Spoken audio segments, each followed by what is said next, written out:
சாணக்கியர் சொல்கிறார், தன்னை கட்டுப்படுத்த முடியாதவன் விதியை வெல்ல முடியாது. சுய வளர்ச்சி ஒரு முடிவு இல்லை, அது ஒரு தினசரி ஒழுக்கம்.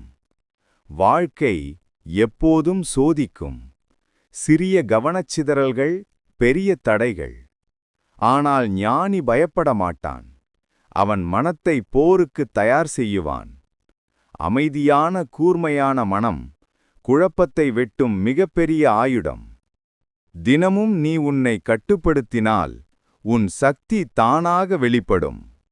கவனம், ஒழுக்கம், தெளிவு இவை படிப்பில் கிடைக்காது, பயிற்சியில் கிடைக்கும். உன் உள்ளே என்ன நடக்குது? அதை பார்க்கும் திறனே உண்மையான புத்திசாலித்தனம். மாற்றம் மனதில் தொடங்கும். மனம் மாறுவது உறுதியை பார்த்தால்தான்.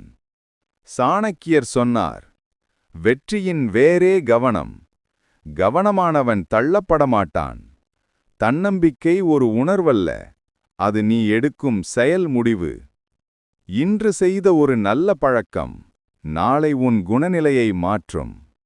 உன் மனம் தடுமாறினாலும் கூட கட்டுப்பாடு கொண்டவன் தன் பாதையை விட்டு நகரமாட்டான்.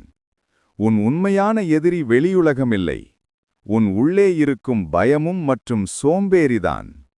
அந்த எதிரியை வெல்ல தொடர்ச்சி மற்றும் மனவலிமை தேவை.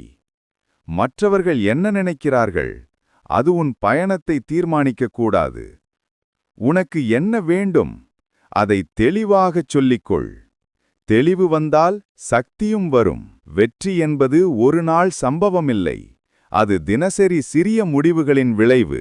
சவால்களை தவிர்க்காதே, அவை உன்னை அடுத்த நிலைக்கு தூக்கும் படிகள்.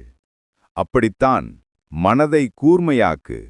ஒரு அடியை முன்னே வை. நீ நடக்க ஆரம்பித்தவுடன் பாதை தானாக திறக்கும்.